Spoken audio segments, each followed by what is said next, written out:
So guys यहाँ पे आपको मेरी ये पेन बास्टिंग दिख रही होगी और इस तरह से आप इसे एक फाइल में लगा सकते हैं। ये आपको दिख रही होगी गाइस। तो बेसिकली 3-3 सेंटीमीटर पे मैंने ये पेन मास्किंग की है और लगभग 1 से 1.5 इंच या सेंटीमीटर अंदर आके इस तरह से पेन मास्किंग करते हो। और पेन मास्किंग बेसिकली हम करते तब है जब हमें स्लीव सेट करनी होती है या फिर हमें बॉडी ब्लॉक की सेटिंग करनी होती है, तो हम पेन मास्किंग लगाते हैं और ये बहुत ही इंपॉर्टेंट पार्ट है जब आप स्टिचिंग या पैटर्न मेकिंग की तरफ बढ़ते हो। तो दिस इज पेन मास्किंग। आप इस तरह से इसे बना के फाइल में एक भी मशीन की फाइल होती है उसमें आप इसे लगाते जाएंगे। तो यहाँ मेरी फाइल में manual masking machine clear out हो रही होगी। तो आप जब भी वर्क करो तो आप इस तरह की फाइल को क्लोज होकर इस पे जब आप फाइल्स बनाओगे तो ज्यादा क्लियर वे में आपको दिखेगा। इस तरह का फाइल सेट करें। धागा जो यूज किया है वो ब्लैक शीट का है और इसके बाद पे हम यहाँ से फिर से फाइल पे इस फाइल पे करेंगे। देखिए हमारा इन दोनों कपड़ों को आपस में जोड़ना है और इसे ज्वाइन करके हमें अच्छी सी सेटिंग।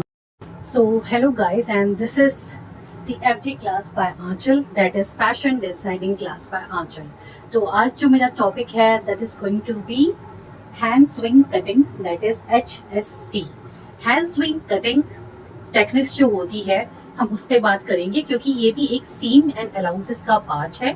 तो पार्ट फर्स्ट में हम करने वाले हैं हैंड स्विंग कटिंग और यहाँ पे मैं आपको अच्छे से कपड़े पे जितनी भी तरह की टेक्निक्स होती हैं हैंड स्विंग हम वो करके उसे कंप्लीट करेंगे।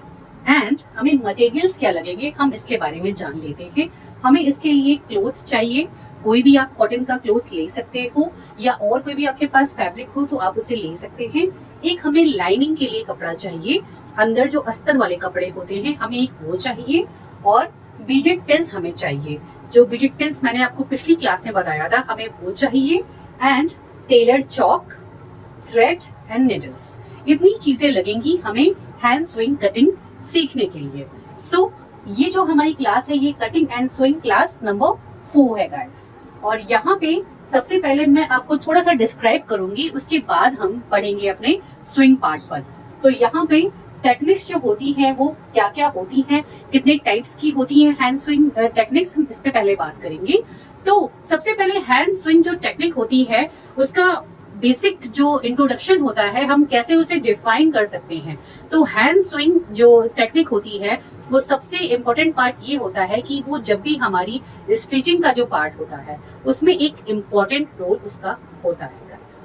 क्योंकि वो क्या करता है आपके जितने भी क्लोथ्स होते हैं उन्हें होल्ड करने का काम करता है, उन्हें पकड़े रहने का काम करता है। थर्डली जब भी हम कोई कपड़ा स्टिच करते हैं तो हम सबसे पहले जो है जो हैंड स्विंग टेक्निक होती है हम उससे फॉलो करते हैं। हम उससे पहले हैंड स्विंग करते हैं, उसके बाद हम कपड़े पे सिलाई जो परमानेंट सिलाई होती है वो चलाते हैं गाइस। जहां पे हम मशीन वर्क्स नहीं कर पाते हैं जैसे नेक पार्ट हो गया, जैसे आर्म होल का एरिया हो गया, स्लिट्स हो गई, तो यहाँ पे सबसे बेहतरीन तरीका है हैंड स्विंग का जिसके थ्रू हम इन सारी चीजों को करते हैं। तो हैंड स्विंग भी अलग अलग तरह की होती है और यहाँ पे हम उसे ही सीखने वाले हैं। मैं थोड़ा सा यहाँ पे आपको डिस्क्राइब करने के बाद आपको ये सारी चीजें अपने पास रखनी है और हम अब इसके बाद से स्विंग का स्टार्ट करने जा रहे हैं। और जितनी भी चीजें मैं आपको बताऊंगी गाइस इसको आप एक फाइल फॉर्म में अपने पास बना के रखिएगा। आई शो यू, मैंने आपको पिछली क्लास में भी शो किया था और मैं इस क्लास में भी आपको शो करूंगी कि कैसे आपको फाइल में इन सारी चीजों को एक तरफ लगाना है गाइस। तो हमने स्टार्ट कर दिया है seam part, that is hand swing से। हैंड स्विंग के बाद हम सीम पे पढ़ेंगे। तो सीम पार्ट भी 2 पार्ट में बनेगा। वहां पे हम बटन होल्स और जितनी हुक्स और लगाना होता है, सीम कितनी तरह के होते हैं, कितने तरीके से हम कर सकते हैं, पॉकेट्स लगाना, ये सारी चीजें हम उसमें कवर अप करेंगे, चेन्स लगाना। तो हम इसको 3 पार्ट में लेके चल रहे हैं जो सीम हमारे पार्ट्स हैं गाइस। तो ये मेरा फर्स्ट पार्ट है। तो यहाँ पे मैं आपको बताना चाहूंगी जो हैंड स्विंग की टेक्निक होती है that is basting and tacking. सबसे पहले ये आप अपने कॉपी में लिख सकते हो, एक स्क्रीनशॉट आप ले लीजिए इसका तो आपको थोड़ा इजी हो जाएगा। हाँ मैं यहाँ रख देती हूँ और आप एक स्क्रीनशॉट इसका ले लीजिए लाइक दिस। उसके बाद से अब हम बढ़ते हैं और सारी चीजों पे हम बारीकी से नजर रखेंगे और उस पे वर्क करेंगे। सो फर्स्ट टेक्निक जो है वो उसे हम बोलते हैं बास्टिंग या टैकिंग टेक्निक। फिर सेकंड होती है हेमिंग, थर्ड होती है फॉरगेटिंग। 3 टेक्निक्स होती है हैंड स्विंग के लिए। फर्स्ट बास्टिंग एंड टैकिंग बोलते हैं, second hemming and third forgetting, faggoting. So सबसे पहले हम बढ़ते हैं बास्टिंग पर। तो बास्टिंग को बेसिकली हमने 4 पार्ट में डिवाइड किया है। तो बास्टिंग हो गई pin basting, even basting, uneven basting और डायगोनल बास्टिंग। तो पिन बास्टिंग जो होती है वो हम कहाँ करते हैं, जब हम स्लीव्स बनाते हैं गाइस, जब हम स्लीव्स को ड्रॉ करते हैं पेपर के बाद उसको क्लोथ में हम कवर अप करते हैं तो हम वहां पे बास्टिंग करते हैं, तो उस बास्टिंग को हम बोलते हैं pin basting. Then even basting हम करते हैं, तो इवन बास्टिंग बेसिकली गारमेंट्स पे होती है, हम कट करते हैं, हम सब पे ही इवन बास्टिंग करते हैं। एक तरह से इवन बास्टिंग का मतलब हुआ कच्ची सिलाई चलाना गाइस। ओके, तो ये भी दो तरह से चलती है। पिन बास्टिंग स्लीव्स पे चलती है, इवन बास्टिंग जो है वो गारमेंट्स एंड बॉडीज ब्लॉक पे टॉप एंड बॉटम्स पे चलती है, uneven basting garment top and bottoms पे चलती है, and diagonal basting basically skirts और जब हम प्लीट्स बनाते हैं तो हम उस पे चलाते हैं ताकि हमारी प्लीट्स जो है वो बराबर और अच्छे से सही तरीके से आ सके, इस वजह से हमें ये बास्टिंग करनी होती है गाइस। सेकंड है हेमिंग। अब हेमिंग हम दो तरह से कर सकते हैं, एक होती है प्लेन और विजिबल हेमिंग, ठीक है। और जैसा मैंने बताया हेमिंग जो होती है वो नेक, स्लिट एंड आर्म होल पे तीनों जगह पे हम कर सकते हैं। उसके अलावा अगर हमें कहीं क्लोज पे जरूरत लगती है कि हमें यहाँ पे करना है hemming, so will do accordingly. तो हेमिंग जैसा मैंने बताया प्लेन और विजिबल हेमिंग होती है and invisible and blind hemming होती है। और इन दोनों में डिफरेंस ये होता है, तो इनविजिबल या ब्लाइंड हेमिंग होती है ये थोड़ी सी कॉस्टली पड़ती है और इसमें थोड़ा सा आपको ज़्यादा हार्डवर्क करना पड़ता है क्योंकि हम इसे बहुत बारीकी से करते हैं ताकि जो हमारे पॉइंट्स हैं, जो थ्रेड के पॉइंट्स हैं, ये वो भी ना शो करे जब हम नेक्स्ट पे इसे कवर अप करें। तो ये होती है इनविजिबल और ब्लाइंड हेमिंग। नेक्स्ट है फॉगोटिंग। फैगोटिंग क्या होती है, यूज टू मेक डेकोरेटिव सीम। जब हम सीम्स बनाते हैं तो हम उसे डेकोरेट करते हैं, एम्ब्रो करते हैं, एम्ब्रॉयडरी करते हैं या लेसेस लगाते हैं। तो फॉगोटिंग बेसिकली इसका क्या काम करती है, जब मान लीजिए हमारे पास दो कपड़े हैं और हमें उसको जोड़ना है इस तरह से कि उसमें जो है जितनी भी फॉल आउट्स हैं वो ना दिखें और उसमें फिनिशिंग अच्छे से दिखे, तो हम ये डेकोरेटिव जो फॉगोटिंग होती है इसे हम करते हैं गाइस। तो अब हम बढ़ते हैं अपने स्टिचिंग पार्ट पर और इन सामान के साथ आप रेडी हो जाइए। Will do our stitching, that is the swing part, hand swing cutting. So let's start with that. So सबसे पहले हम पिन बास्टिंग के लिए इस तरह का एक कपड़ा ले लेंगे, कोई भी आप कॉटन का कपड़ा ले सकते हो जैसा मैंने बताया। और इसकी जो लेंथ एंड जो विड्थ होगी वो 25 सेंटीमीटर्स पे रखेंगे। 25 सेंटीमीटर पे हम उसे काट लेंगे इस तरह से। और इसके पीछे हम एक और कपड़ा काटेंगे, इसको बोलते हैं लाइनिंग, और ये भी इसके जस्ट बराबर ही कटेगा गाइस। तो इसको सबसे पहले हम लेते हैं और हम पिन बास्टिंग की तरफ बढ़ते हैं। पहले गाइस हम पिन बास्टिंग करेंगे और पिन बास्टिंग के लिए मैंने ये कपड़ा ले लिया है इस तरह से और मैंने इसे 25 सेंटीमीटर, देखिए ये है विड्थ 25 सेंटीमीटर और इधर हम लेंथ भी 25 रखेंगे। 25 लेंथ एंड विड्थ हम रखेंगे। चारों तरफ हमारा 25 सेंटीमीटर्स रहने वाला है। और इसके नीचे जो लाइनिंग लगाएंगे गाइस ये भी 25 सेंटीमीटर्स पे कटेगी। तो हम बेसिकली दो कपड़े लेने वाले हैं इस तरह से। और इसके बाद हम एक स्केल लेंगे और स्केल से हम अंदर आएंगे, लगभग 1 सेंटीमीटर अंदर आएंगे इस तरह से। हम यहाँ पे मार्किंग कर लेंगे 1 सेंटीमीटर की। इस तरह से हम इधर भी इसे लेंगे और यहाँ पे हम एक मार्किंग कर लेंगे लगभग 1 सेंटीमीटर की। फिर हम इधर भी यही काम करेंगे गाइस। हम आएंगे इस तरह से और लगभग 1 सेंटीमीटर पे हम इसे अच्छे से मार्क कर लेंगे। ये मैंने मार्किंग कर ली है। और इसके बाद हम स्केल की मदद से यहाँ पर एक लाइन ड्रॉ करेंगे। 1 सेंटीमीटर हम अंदर आ रहे हैं और हम यहाँ पे एक लाइन ड्रॉ करेंगे इस तरह से। This is a tailor chalk.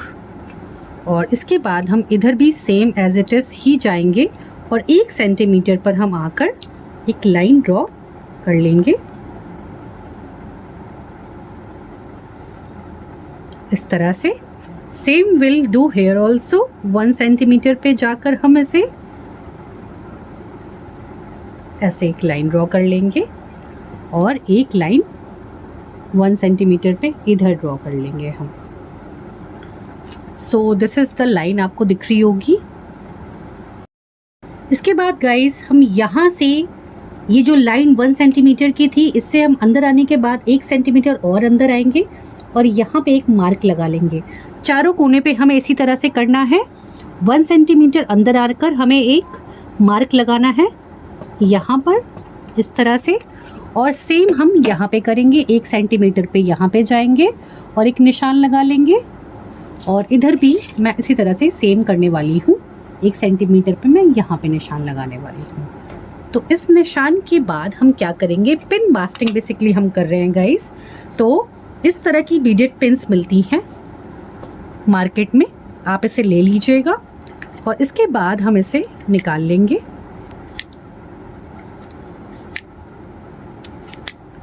और लगभग 3 सेंटीमीटर के डिफरेंस पे मैं आपको इसको पेन से शो कर दे रही हूँ, बट आप चॉक से करिएगा ताकि आपको और क्लियर ये चीज़ें दिख सके। इस वजह से मैं इसमें पेन यूज़ कर रही हूँ गाइस। तो 1 सेंटीमीटर अंदर आने के बाद मैं यहाँ पे एक पेन ले रही हूँ ब्लू कलर की, और इससे मैं आपको चीज़ें दिखा देती हूँ।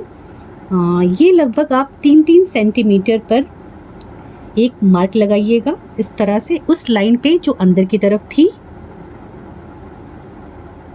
और उसके बाद जब ये मार्किंग हो जाए, हर तरफ आपको इस तरह की एक मार्किंग लगानी है।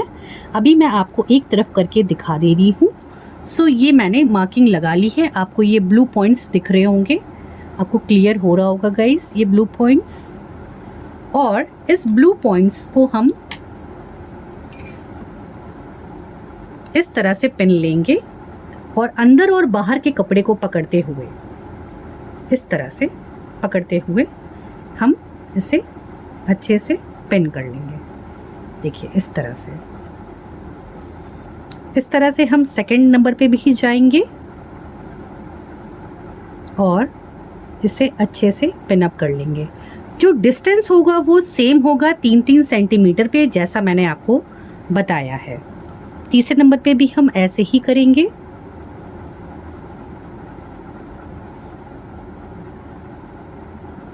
इस तरह से आप देख सकते हैं, और पूरी सफाई के साथ आपको चारों ओर 3-3 सेंटीमीटर पे इस तरह से निशान लगाकर ये बिडेड पिन्स आपको चारों ओर लगानी है।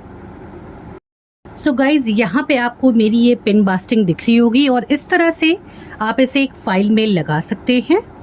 ये आपको दिख रही होगी गाइज। तो बेसिकली 3-3 सेंटीमीटर पे मैंने ये पिन बास्टिंग की है, और लगभग 1 से 1.5 इंच या सेंटीमीटर आप अंदर आके इस तरह से पिन बास्टिंग करते हो। और पिन बास्टिंग बेसिकली हम करते तब है जब हमें स्लीव्स सेट करनी होती है या फिर हमें बॉडीज ब्लॉक पे कुछ सेटिंग करनी होती है, तो हम पिन बास्टिंग लगाते हैं। और ये बहुत ही इम्पॉर्टेंट पार्ट है जब आप स्टिचिंग या पैटर्न मेकिंग की तरफ बढ़ते हो guys. So this is a pin basting. आप इस तरह से इसे बना के एक फाइल में, एक A3 शीट की फाइल्स मिलती हैं, उसमें आप इसे लगाते जाएंगे तो आपकी फाइल्स रेडी होती जाएंगी guys. So this is a pin basting guys. तो यहाँ पे आपको एक कपड़ा दिख रहा होगा, और ये 25-25 सेंटीमीटर पे कटा है। लेंथ एंड विड्थ 25 है इसकी। और इसके अलावा जो है हम 1 सेंटीमीटर अंदर आए हैं। 1 सेंटीमीटर हम चारों तरफ से अंदर आने के बाद मैंने यहाँ पर कुछ पॉइंट्स लगाए हैं जो मैंने ब्लू पेन से लगाए हैं। और ये मैंने जो पॉइंट्स लगाए हैं गाइस, ये 3-3 सेंटीमीटर्स पे लगाए हैं। इस तरह से आप देख सकते हो। ये देखिए यहाँ से 3, then 6, then 9, then 12, then 15, then 18, then 21। इस तरह से ये ब्लू निशान आपको दिख रहे होंगे पेन के, और इस पे ही हम अपनी अब करने वाले हैं next basting, and that is even basting. तो इवन बास्टिंग के लिए आपको इस तरह से एक थ्रेड चाहिए, और उसके अलावा आपको एक निडल चाहिए। तो जो निडल और जो थ्रेड होगा गाइस, वो आप कॉन्ट्रास्ट रख सकते हो, क्योंकि ये आपको फाइल में लगाना है बेसिकली। और फाइल के लिए हम थोड़ा कॉन्ट्रास्ट लेके चलते हैं, बट जब हम इसे ओरिजिनल कपड़ों पे करते हैं गाइस, तो हम इसे जो है सेम थ्रेड का रखते हैं। तो यहाँ मैंने थ्रेड ले लिया है और निडल ले ली है, और हम सिंपली इसे कुछ नहीं करना हमें। जैसे मान लीजिए यहाँ पे मैंने जो निशान लगाए हैं, हम इसको यहाँ से ऐसे लेंगे इस तरह से। और मैंने ये सुई निकाल ली है और इसको निकालने के बाद हम अपने फर्स्ट पॉइंट पे जाएंगे इस तरह से। फिर हम अपने सेकंड पॉइंट पे बढ़ेंगे। आप चाहो तो एक साथ आ सकते हो, आप चाहो तो अलग अलग भी करके कर सकते हो। इस तरह से देखिए। तो ये एक तरह से मैं आपको कच्ची सिलाई बता रही हूँ, बट एक इवन तरीके से बता रही हूँ। इसके बाद हम फिर बढ़ते हैं और मैं यहाँ से ही एक थ्रेड निकालूंगी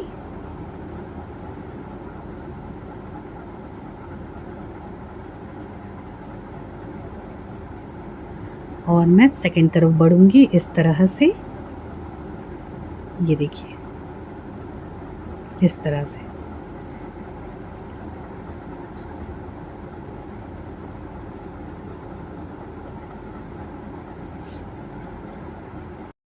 इसके बाद फिर हम यहाँ से सुई को निकालेंगे। बहुत पास से इसे निकालना है और बहुत बारीकी से करना है, क्योंकि हम यहाँ पे एक बारीक चीज़ सीख रहे हैं गाइस। और इसे निकालने के बाद फिर हम अपने नेक्स्ट पॉइंट पे बढ़ेंगे। जो मैंने 3-3 सेंटीमीटर्स पे पॉइंट लगाए हैं, हम उस पर बढ़ते चलेंगे। इस तरह से आप देख सकते हैं। फिर मैं इसके जस्ट बगल से आपको इस तरह से सुई को निकालना है और सिंपली आपको कुछ नहीं करना। आपको इसको बढ़ के आपका जो पॉइंट है 3 सेंटीमीटर वाला, उस पर आपको इसे निकाल देना है इस तरह से। तो ये करते करते हम अपना एक लेन कंप्लीट कर लेंगे और इसके बाद हमें चारों ओर इसी तरह से बढ़ना है गाइस और इसे करना है। और ये सीखना बहुत ज़रूरी है, क्योंकि हम जब भी सिलाई की तरफ बढ़ेंगे तो कुछ हम टेक्निक्स के साथ चलते हैं। और मैं यहाँ पे सिलाई बेसिकली नहीं सिखा रही हूँ, मैं आपको फैशन डिज़ाइनिंग की फाइल्स बता रही हूँ। और उसके अलावा फैशन डिज़ाइनिंग्स में क्या क्या वर्ड्स यूज़ होते हैं, किस तरह से हम पेशेंस के साथ और बहुत आप कह सकते हो बारीकी के साथ हम वर्क करते हैं। तो इस तरह से आप देख सकते हैं एक तरफ का पार्ट मेरा ये कंप्लीट हो गया है। और ये है evens. This is a kind of, sorry just a minute, yes, इस तरह से ये इवन बास्टिंग हुई है। बिल्कुल बराबर जो आपके धागे हैं और जो सुइयां हैं वो निकली हैं। और इसी तरह से आप इसको चारों ओर करो। और यहाँ पे मेरी फ़ाइल आप देख सकते हो, ये है इवन बास्टिंग की मैंने फ़ाइल बनाई है।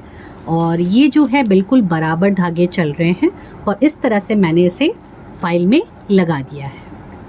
अब हम बढ़ते हैं गाइस अपनी अनइवन बास्टिंग पर। और अनइवन बास्टिंग जो होगी गाइस, उसमें भी हम 1 सेंटीमीटर अंदर आएंगे, चारों ओर 1 सेंटीमीटर की हम लाइन खींचेंगे और उसके बाद हम स्टार्ट करेंगे अपना अनइवन बास्टिंग। और यहाँ मैं कपड़ा, दोनों कपड़ों को लेकर इस तरह से सुई में से निकालूंगी और इसके बाद हम इसको अच्छे से, इसमें हमें कोई रेखा नहीं लगानी है, कोई 3 या 2 सेंटीमीटर की लाइंस नहीं लगेंगी इसमें सिंपली आपको बस सिलना है।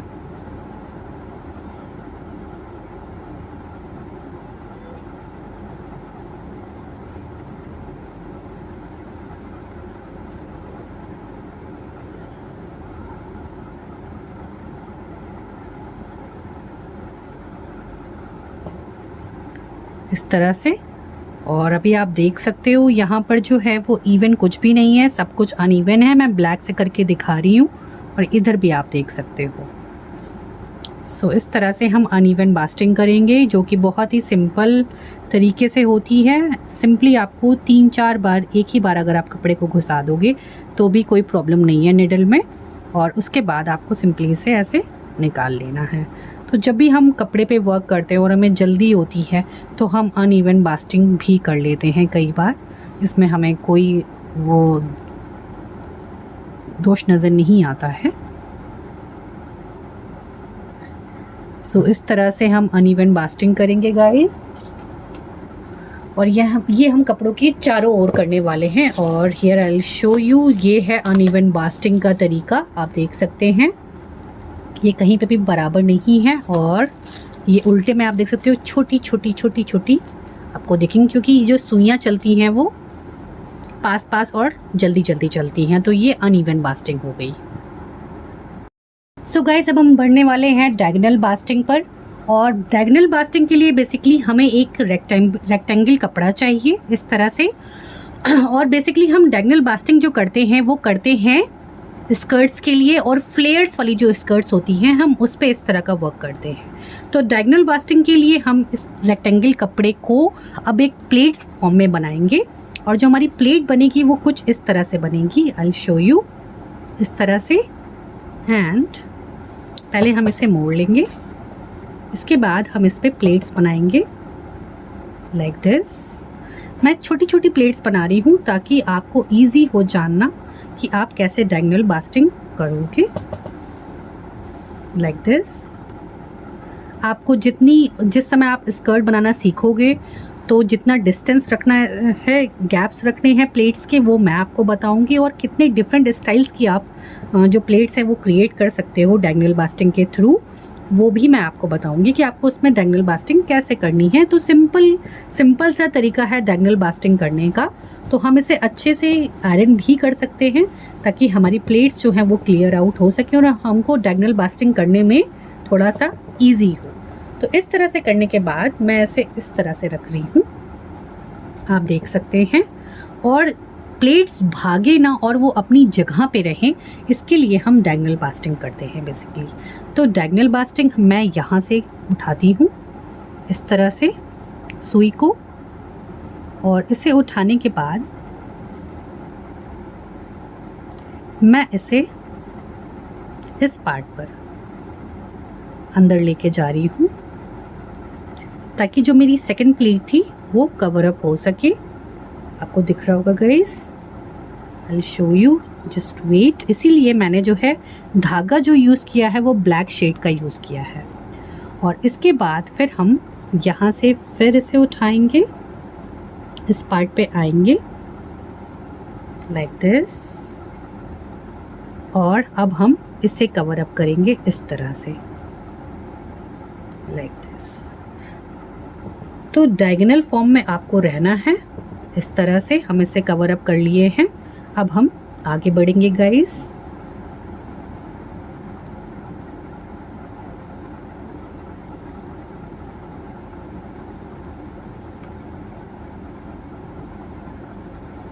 और इसके बाद हम इधर जाएंगे इसको लेकर। तो इस पॉइंट को हम कवर अप बेसिकली कर रहे हैं इसमें, और इसे लाइक दिस इस तरह से। तो यहाँ पे आपको एक माउंटेन शेप, एक डायगोनल शेप दिख रहा होगा। मैं आपको एक और बार करके दिखाती हूँ ताकि आपको जो है थोड़ा इजी हो जाए समझने में कि व्हाट आई एम डूइंग। सो मैं यहाँ से इसे लेके जा रही हूँ, इसे निकाल रही हूँ ऐसे, और इसके बाद मैं एक्चुअली बेसिकली इन प्लेट्स को मुझे कवर अप करना है, और मैं यहाँ पे आके इसे निकाल रही हूँ इस तरह से। तो ये प्लेट सारी अपने आप में कवर अप हो जा रही हैं। लास्ट भी मैं आपको करके दिखा देती हूँ।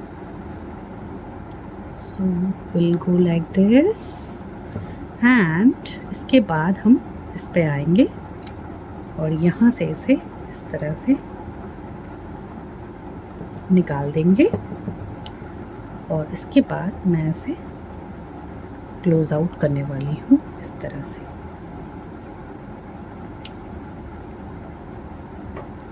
सो यहाँ पे आपको मेरी डायगोनल बास्टिंग दिख रही होगी। I show you in my file also. तो यहाँ आपको मेरी फाइल में ये डायगोनल बास्टिंग दिख रही होगी, क्लियर आउट हो रही होगी। तो आप जब भी वर्क करो तो आप इस तरह के वाइट जो क्लोथ्स होते हैं उस पर जब आप फाइल्स बनाओगे तो ज़्यादा क्लियर वे में आपको वो दिखेगा गाइस। तो इस तरह से आप फाइल में उसको रेडी कर सकते हो। और ये जो कपड़ा है this is a marking cloth, तो आप इस तरह के कपड़े पे इसे कर सकते हो। गाइज हम बढ़ते हैं हेमिंग की तरफ। जैसा मैंने आपको बताया, जो हेमिंग होती है वो बेसिकली दो तरह से होती है। एक प्लेन और विजिबल हेमिंग बोलते हैं, एक होती है आपकी ब्लाइंड या इनविजिबल हेमिंग। सो फर्स्टली हम करेंगे प्लेन या विजिबल हेमिंग। उसके लिए हम एक पतला कपड़ा भी ले सकते हैं, और बेसिकली हम ये नेक और आर्म होल पे करते हैं और स्लिट पे करते हैं बेसिकली। तो इस तरह से आप एक कपड़ा ले सकते हो, और इसके बाद हम इसे फोल्ड करेंगे इस तरह से, और एक क्रीज सेट करेंगे, एक क्रीज लाइन सेट करेंगे इस तरह से।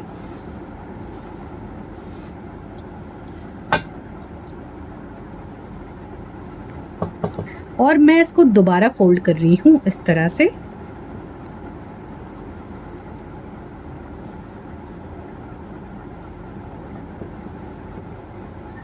और एक क्रीज लाइन सेट करूंगी।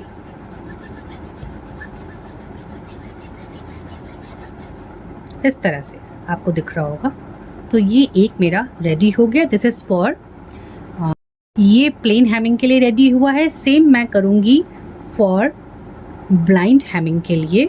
इस तरह से एक कपड़ा लेंगे और इसे हम अच्छे से मोड़कर एक क्रीज लाइन बना लेंगे।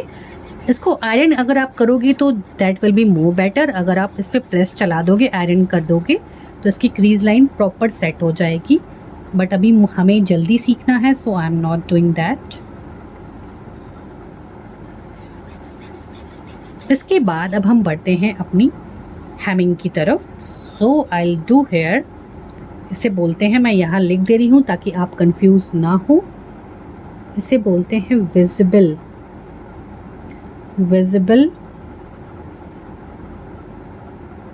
हैमिंग।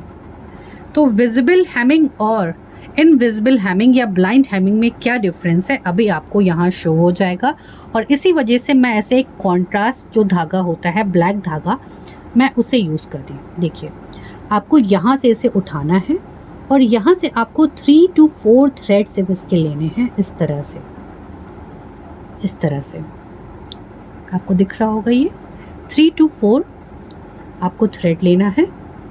और इसके बाद हम एक इसे सिंगल धागे पे करने वाले हैं गाइस, सिंगल धागा। और उसके बाद हम इसे यहाँ से लेंगे, इसका 1 to 2 थ्रेड हम कोशिश करेंगे, जितना कम थ्रेड हम ले सकें उतना कम हम थ्रेड लेंगे। और इसके बाद मैं ऐसे ऐसे कर दूँगी। फिर हम बढ़ेंगे आगे। और ये थोड़ा सा आपको डिस्टेंस पे करना होगा, ये आपको बगल बगल में नहीं करना होगा। यहाँ से थ्रेड उठाएंगे और यहाँ से 1 to 2 थ्रेड हम लेंगे इस तरह से, और इसे हम इस तरह से कवर अप करेंगे। फिर हम बढ़ते हैं आगे इसी तरह से, और हम यहाँ पे 1 to 2 थ्रेड यहाँ पे लेंगे इस तरह से, और फिर हम इसमें से उठाएंगे और इस तरह से इसे कवर अप करेंगे। इसी तरह से हम इसको पूरा कवर अप करने वाले हैं गाइस। और इसके बाद हम इसे लास्ट आ गए हैं गाइस। इसी तरह से हमें इसे कवर अप करना है। और ये नेक के लिए बहुत इम्पॉर्टेंट पार्ट है। जब भी आप अपनी नेक लाइन, आपने अगर कोई क्लोथ स्टिच कराया हो तो आपको ये चीज़ें दिख जाएंगी और आपको डिफरेंस भी पता चल जाएगा कि डिफरेंस क्या होता है एक ब्लाइंड हैमिंग में और एक विजिबल हैमिंग में। So you can find the difference easily between both of them. और इस तरह से मैं इसे यहाँ फिनिश कर रही हूँ।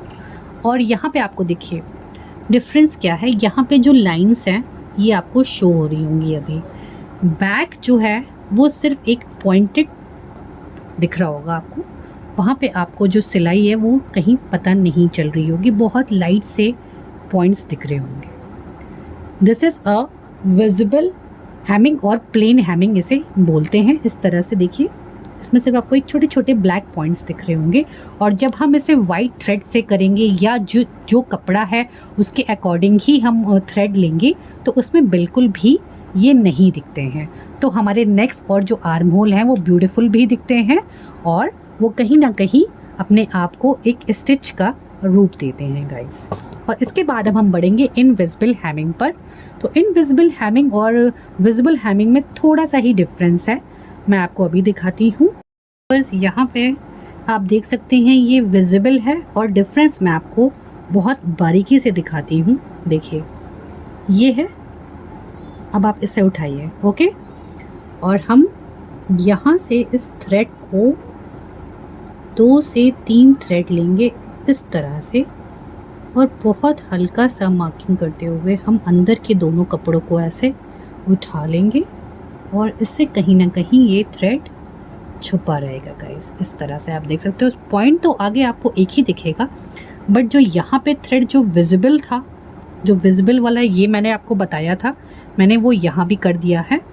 और इसके बाद ये जो है देखिए ये आपका अंदर की तरफ है, तो इस तरह से हम अंदर पूरी सिलाई चलाते हैं।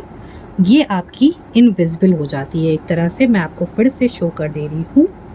यहाँ पे आप इसे ऐसे लोगे एंड इस तरह से आप थ्रेड अंदर ही अंदर ले लोगे गाइस, इसे बाहर नहीं शो होने देना है इस तरह से। तो ये कहीं ना कहीं इनविजिबल हो जाती है, बहुत आपको लाइट सी दिखती है या ना के बराबर दिखती है। सो हम इसे इस तरह से कवर अप करते हैं गाइस, लाइक दिस। तो ये थ्रेड कहीं ना कहीं छुप जाता है आपका और शो बहुत कम होता है या नहीं होता है गाइस। इसे बोलते हैं इनविजिबल हैमिंग। तो गाइस अब मेरा जो नेक्स्ट टॉपिक है दैट इज़ फगोटिंग।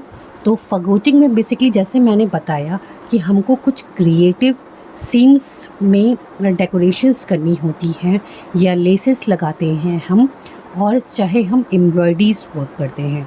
तो यहाँ पे मैं एम्ब्रॉयडरी करके आपको शो कर रही हूँ। यहाँ पे मैंने 2 कपड़े ले रखे हैं जैसा आपको दिख रहा होगा, और मैंने इसे किसी भी आप पेपर पे, आप चाहे तो न्यूज़पेपर पे भी इसे ऐसे लगा के रख दें और बिजेट पेन से इसको सेट कर दें। और आपको जो यहाँ पे कपड़ा मोड़ना है वो लगभग 1 से 1.5 इंच तक आप इसको मोड़ लें। इसके बाद हमको जो इसके बीच में गैप रखना है वो लगभग 0.6 सेंटीमीटर का ये गैप, 0.6 सेंटीमीटर का हम ये गैप रखेंगे गाइस। और अब हम फगोटिंग के लिए एक निडल लेंगे और इसके अलावा हम ये एम्ब्रॉयडरी थ्रेड ले रहे हैं जो कि मैं डिफरेंट कॉन्ट्रास्ट बेसिस पे ले रही हूँ। और अब हम इसको मैं आपको करके दिखाती हूँ कि हमें इसे कैसे करना है। तो बेसिकली हमें ये यहाँ पे ऐसे पकड़ना है इस तरह से, लाइक दिस, और इस तरह से इसमें से आप निकाल लीजिए पहले थ्रेड, और उसके बाद हम बहुत 3 to 4 थ्रेड इसमें लेंगे। पहले मैं इसमें से निकाल लेती हूँ गाइस। तो इस तरह से आप थ्रेड निकाल लीजिए, और निकालने के बाद हम यहाँ पर जो थ्रेड लेने वाले जो क्लोथ का थ्रेड है वो 3 to 4 रखने वाले हैं। इस तरह से देखिए आपको दिख रहा होगा, मैं इसको और करीब से आपको दिखा देती हूँ। तो इस तरह से हम इसे पहले इस तरह से सेट करेंगे, और मैं इसे थोड़ा सा और नज़दीक आपको दिखाती हूँ यहाँ पर। और इसके बाद फिर हम इधर बढ़ रहे हैं गाइस, और यहाँ पे मैं 3 to 4 या बहुत कम सा आपको थ्रेड लेना है इस तरह से, और उसके बाद हम इसे निकाल लेंगे। तो बेसिकली हमें एक जिगजैग फॉर्म में इसे सेट करना है। तो यहाँ पर हम इसे जिगजैग फॉर्म में, यहाँ से मैंने निडल निकाल ली है, देखिए आप, इस तरह से मैं निडल को निकाल रही हूँ। और निडल को निकालने के बाद हम यहाँ पर फिर से बहुत थोड़ा सा थ्रेड लेंगे और इस तरह से हम इसे निकाल लेंगे। तो बेसिकली हमें ये कपड़े आपस में जोड़ने हैं, बट एक एम्ब्रॉयडरी के थ्रू। तो ये जो गैप्स हैं आप कम और ज़्यादा अपने अकॉर्डिंग कर सकते हो, ये आप पे डिपेंड करता है कि आपको इसे कैसे रखना है। सो लाइकवाइज मैं यहाँ से ये निकाल रही और मैं इसे इस तरह से निकाल रही हूँ।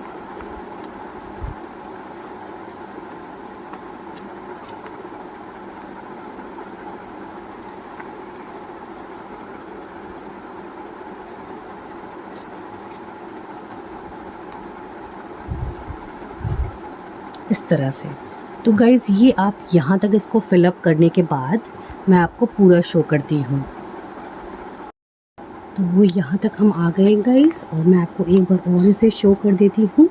हम इसे थोड़ा सा इधर लेंगे और थोड़ा सा इस पोर्शन से उठाते हुए इसे हम सेट करेंगे। इस तरह से आप देख रहे हो कि ये एक जिगजैग लाइन बन रही है गाइज़।